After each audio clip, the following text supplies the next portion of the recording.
करायचं स्मरण. जय जय रघुवीर समर्थ. श्री समर्थ कृपेने एक सुंदर असा बोध, एक सुंदर असं श्रवण आपल्याला प्राप्त करून दिलेलं आहे. या श्रवणाच्या माध्यमातून उत्तमाचं सामर्थ्य समर्थांनी प्राप्त करून दिलेलं आहे. बघा, प्रत्यक्षपणे आपण खरं बोलतो का खोटं बोलतो? समर्थ म्हणाले, बरे सत्य बोला यथा तथ्य चाला, बहु मानिती लोक तेने तुम्हाला. सुरुवात कशी झाली यावर बऱ्याच घटनांचा शेवट अवलंबून असतो ना. सुरुवात कशी करावी? समर्थ म्हणाले, खोटं सुद्धा किती विचित्र आहे. स्वतः बोललं तर ते चांगलं वाटतं आणि दुसऱ्यांचं बोललं तर राग येतो. बरोबर आहे की नाही? कसा भाग दिलेला आहे. आपण स्वतःहून आपण एखाद्याशी बोलतो की नाही, बोलत असताना आपण खोटंसुद्धा बोलतो. मग त्या व्यक्तीला जेव्हा कळतं त्यावेळी आपण हसतो, अरे मस्करी केली, आपण सहज म्हणतो. खोटंसुद्धा म्हणालो आणि त्याला उद्देशून काय म्हणालो, अरे मस्करी केली. परंतु जर समोरच्या व्यक्तीने जर आपल्याला खोटं बोललं, बघा आपल्याशी काही खोटं बोललं तर आपल्याला चटकन राग येतो ना. विचार करा, म्हणजे प्रत्यक्ष भाग कसा दिलेला आहे. सुरुवात कशी झाली. किती विचित्र आहे हे जग. इथं खोटं बोलल्याने नाही तर खरं बोलल्याने नाती तुटतात. आता नाती जोडायची आहेत, तोडायची नाही आहेत. प्रत्यक्षपणे भाग कसा दिलेला आहे. आपण बघा, प्रत्यक्षपणे आपल्या मित्राला किंवा बाहेरच्या लोकांना आपण एखाद्या वेळी समजा त्या वेळेला आपण हजर राहिलो नाही तर बघा प्रत्यक्षपणे आपण परत एकजूट होतो. परंतु नात्यांमध्ये ज्यावेळी आपल्याला जो टाईम दिलेला आहे त्या टायमावर जर आपण हजर राहिलो नाही तर ते नातेवाईक संपूर्णपणे नातं तोडून ठेवतात. म्हणून समोरचा आपल्याशी जसा वागतो ना त्याच्याशी तसं न वागता तुम्ही जसे आहात तसे वागलं पाहिजे. कारण तुमचं वागणं ही तुमची ओळख आहे. प्रत्यक्ष भाग कसा दिलेला आहे. आपली वागणूक उत्तमाची आहे ना. समोरचा कसाही असू दे, जी माणसं मनाने चांगली असतात त्यांचा फायदा डोक्याने चांगलीच असणारी माणसं येतात. बघा, जी माणसं चांगली आहेत त्यांच्या डोक्यामध्ये विचारसुद्धा उत्तमाचे असतात ना. परंतु खोटारड्या माणसाच्या आवाजाची उंची खऱ्या माणसांना गप्प करते. कारण त्या व्यक्तीला माहिती आहे, कारण मी जे बोलत आहे ते खोटं बोलत आहे. आणि खोटं बोलल्याने जर माझा आवाज जास्त असेल तर समोरची व्यक्ती कमी प्रमाणात बोलेल आणि शेवटी आपला विजय होईल. परंतु विजय हा नेहमी सत्याचा होत असतो. बरोबर की नाही? उशीर होतो परंतु सत्यमेव जयते. परंतु खऱ्या माणसांचं शांत बसणं खोट्या माणसांना हादरवून सोडतं. काट्याने काटा काढावा, कळवची नेता. बरोबर की नाही? समर्थाने उत्तमाची आपल्याला शिकवण दिलेली. म्हणून शांत राहणं, नम्रतापूर्वक असणं खूप गरजेचं आहे. ज्या प्रकारे बघा, जो माणूस तुम्हाला वेळ देणं आवश्यक समजत नाही तो तुम्हाला साथ कायम देणार. आणि दुःख सहन करून माणसं शेवटी अशा वळणावर येऊन पोहोचतात की त्याला नवीन दुःखसुद्धा छोटं वाटू लागतं. आता आपल्याला सुख येतं, दुःख येतं. जीवन म्हटलं, आयुष्य म्हटलं, त्यामध्ये सुख येतात आणि दुःखसुद्धा येतात. परंतु त्यावेळेला बघा, प्रत्यक्षपणे ज्यावेळी दुःख येतं ना त्या दुःखामध्ये आपल्याला साथ देणारं कोण आहे. त्यावेळी समजून जा की नातेवाईक, आपले घरचे का मित्रमैत्रिणी. बघा, प्रत्यक्षपणे तेव्हा ओळखून जायचं. बरोबर की नाही? म्हणून खऱ्या माणसांचा तमाशा होतो आणि खोट्यांची नेहमी स्तुती होते. आपण स्तुती निंदा करणारे आहोतच, मजा मस्ती करणारे आहोत, परंतु शेवटी सत्याचा विजय होतो ना. आयुष्य तुम्हाला जेव्हा दुसऱ्यांदा संधी देईल ना, तेव्हा तुम्ही तुमच्या जुन्या चुका पुन्हा बघा, चूक कधीही करू नका. आयुष्य तुम्हाला नक्की साथ देईल आणि त्याच आयुष्यामध्ये तुम्हाला नक्की संधी प्राप्त होईल. परंतु एकदा संधी गेलेली पुन्हा मिळत नाही. त्यावेळी ते कष्ट करून पुन्हा संधी येण्याची वाट पाहावी लागते. दुसऱ्यांदा संधी येईल, परंतु त्यामध्ये सुद्धा आपण उत्तमाचे असलो पाहिजे ना. पुन्हा तीच चूक कधीही करू नका ना.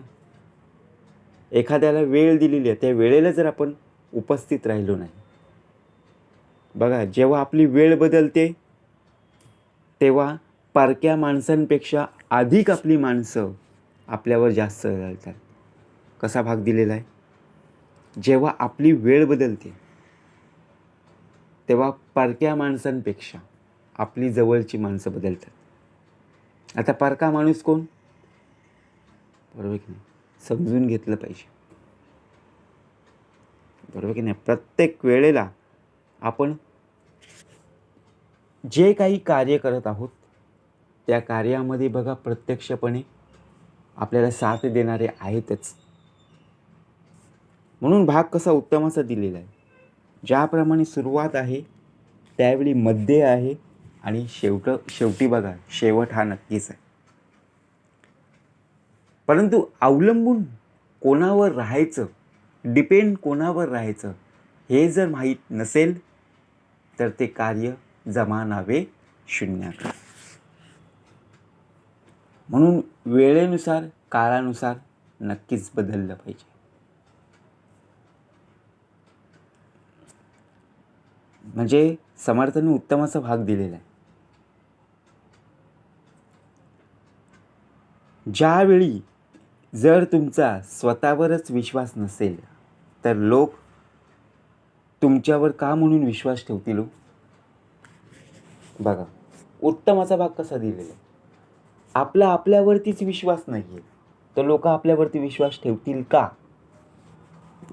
प्रथम प्रश्न मनाला विचारायचा. बघा एखादं कार्य आपल्या हातात दिलेलं आहे, बरोबर की नाही?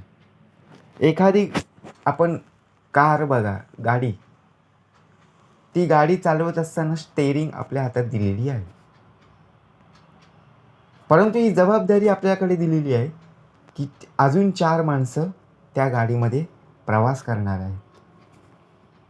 परंतु जर आपलाच आत्मविश्वास नसेल, आपल्याला कार ही उत्तमाची चालवता येत नसेल तर ती बाजूची मंडळी आपल्या गाडीत बसतील का?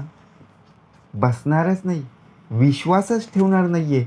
कारण त्यांना माहिती आहे, बरोबर की नाही? म्हणून समोरच्याने आपल्याला समजण्याच्या आत आपली ताकद काय आहे, कशामध्ये हे दाखवलं गेलं पाहिजे. फक्त पुस्तकी ज्ञानच महत्त्वाचं असतं. त्या जगातले बुद्धिमान लोक मागच्या बाकावर सापडलेच नसते. विचार करा. आपण बेंचवर बसतो की नाही शाळेमध्ये, शालेय शिक्षण घेत असताना पहिले बेंच, दुसरे बेंच, तिसरे बेंच, बघा त्यांचे नंबर पहिले यायचे, दुसरे यायचे, 10च्या आत यायचे आणि मागे बघा प्रत्यक्षपणे टिंगलटवाळी करणारे, मजा मस्ती करणारे शेवटच्या बाकावर. तुमचा भाग चाललेला नाही, हा संपूर्णपणे या ध्येयाचा भाग चाललेला. परंतु विचार जर केला, ज्ञान हे उत्तमाचं असतं, परंतु पुस्तकी ज्ञान हे खूपच महत्त्वाचं आहे. तर जगातले बुद्धिमान लोकसुद्धा मागच्या बाकावर सापडले नसते, बरोबर की नाही? आपण मरावे परी कीर्ती रूपे उरावे. चुकीच्या बाजूला उभं राहण्यापेक्षा एकटं उभं राहणं केव्हाही चांगलं. का सांगितलं?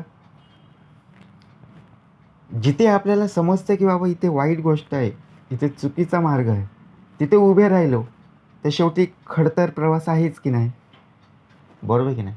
रॉंग वेला आपण उभे राहिलेलो आहोत आणि समोरून कार येते, गाडी येते, तर नक्कीच आपला काय होईल, ॲक्सिडेंट झाल्याशिवाय राहणार नाही. हे आपल्याला कळतं आहे, तरीसुद्धा वळत नाही आहे. म्हणजे सारखं बघा, प्रत्यक्षपणे निर्णय बदलणाऱ्यांचं आयुष्य कधीही बदलत नाही. एका गोष्टीवर आपण कधी ठाम नसतो. सारखे आपण नियम बदलत जातो, सारखे आपण निर्णय बदलत जातो. नियम आणि निर्णय, बघा, प्रत्यक्षपणे जो निर्णय घ्यायचा असतो, तो आपला आपण करावा विचार, करावया फार भवसिंधू. का सांगितलं? ज्यावेळी प्रत्यक्षपणे आपण टी व्हीवर मॅच पाहतो, बरोबर? क्रिकेट पाहत असताना बघा, टॉस विन होतो. टॉस विन झाल्यावर बघा, जो जिंकेल तो फलंदाजी किंवा गोलंदाजी या दोघांपैकी एक निर्णय घ्यायचा असतो. डिपेंड कशावर आहे? टॉस कोण जिंकला, बरोबर? लगेच फलंदाजी निवडतो किंवा गोलंदाजी निवडतो, एकदाच निर्णय. परत आहे का? नाही, परत मी फलंदाजी घेतो, नाही, मी गोलंदाजी घेतो, नाही, एकावर स्थिर आहे.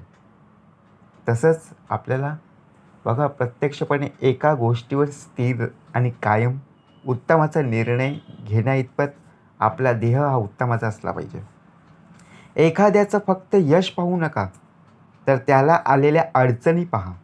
तुम्ही त्याच्यापेक्षाही मजबूत असणार. जोपर्यंत माणूस जिवंत आहे, तोपर्यंत काहीही संपलेलं नसतं. तुमच्याजवळ काय नाही हे पाहण्याअगोदर तुमच्याजवळ काय आहे ते अगोदर पहा. कायम लक्षात ठेवा, तुमच्या भावनांपेक्षाही तुमचा स्वाभिमान अधिक महत्त्वाचा असायला हवा. नातं तेच अधिक यशस्वी होतं, जिथे पैशांचा व्यवहार कमी आणि प्रेमाचा व्यवहार जास्त होतो. जर एखादी व्यक्ती तुमच्यासोबत अंतर ठेवून वागत आहे, हे लक्षात आल्यावर तुम्हीसुद्धा अंतर ठेवून राहायला हवं. एखाद्याला प्रत्युत्तर देणं निश्चितच चुकीची गोष्ट आहे. परंतु तुम्ही शांत राहून ऐकत राहाल तर बोलणारा मर्यादा ओलांडतो. ज्याप्रमाणे कधीही कोणी तुमच्यावर तेवढे प्रेम करत नाही, जेवढा तुम्ही विचार करता. तुम्ही कितीही चांगले असा वा कितीही चांगले काम करा, परंतु एक गोष्ट कायम लक्षात ठेवा, जी माणसं तुम्हाला चुकीची समजतात, ती शेवटपर्यंत चुकीचीच समजतात. कारण एखाद्याच्या डोळ्यांवर उपचार करता येतो, परंतु दृष्टिकोनावर नाही. सन्मान नेहमी वेळेचा, पदाचा आणि परिस्थितीचा होत असतो, परंतु माणूस तो सन्मान स्वतःचा समजतो. त्यावेळी समजून घेतलं पाहिजे, बरोबर की नाही? म्हणजे प्रत्यक्षप्रमाणे जर आपण पाहिलं, बघा, ज्यावेळी तुम्ही जर एखादं स्वप्न पाहिलं, तर ते पूर्ण करताना हजारो अडचणी येतील, परंतु तुम्हाला मिळालेले यश जेव्हा गोंधळ घालेल, तेव्हाच तो क्षण खूपच सुंदर असेल. यश त्यांनाच मिळतं जे बदला घेण्यापेक्षा परिवर्तनाचा विचार करत असतात.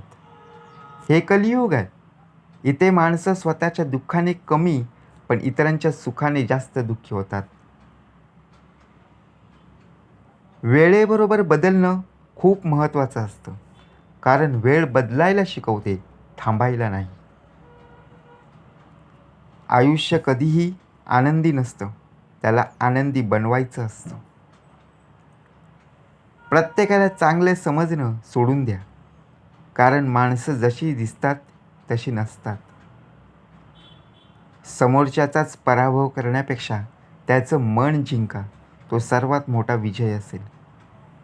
जोपर्यंत तुम्हाला नेमकं काय करायचं आहे हे कळत नाही, तोपर्यंत तुम्ही काहीही करत राहाल. ज्यावेळी देवाचा राग येईल, त्यावेळी ॲक्सिडेंटल हॉस्पिटलमधून चक्कर मारून या, स्वतःला नशीबवान समजाल. खर्च करून उरलेल्या रकमेतून बचत करण्यापेक्षा बचत करून उरलेल्या रकमेतून खर्च करा. जिभेचं वजन पाहिलं तर खूप कमी असतं, पण तिचा तोल सांभाळणं खूप कमी लोकांना जमतं हो. म्हणून गर्दीतले सहभागी बनण्यापेक्षा गर्दीचे कारण बना. एका जोकवर जर तुम्ही पुन्हा पुन्हा हसू शकत नाही, तर मग ज्यांनी तुम्हाला दुखावलं आहे, त्यांच्यासाठी का पुन्हा पुन्हा रडता? बरोबर की नाही? बघा, ब्लेड असतो बघा, तो कधी झाड कापू शकत नाही, तर कुऱ्हाड कधीही केस कापू शकत नाही. म्हणजेच वस्तू छोटी असो किंवा मोठी असो, महत्त्व मात्र सारखेच असते. माणसाच्या आयुष्यात दुःखापेक्षा सुख जास्त असते, पण त्याला आकाशापेक्षा चमकणाऱ्या विजांमध्ये जास्त इंटरेस्ट असतो ना. म्हणून स्वतःला हसायचं असेल, तर दुसऱ्यांना रडवणं लगेच बंद केलं पाहिजे.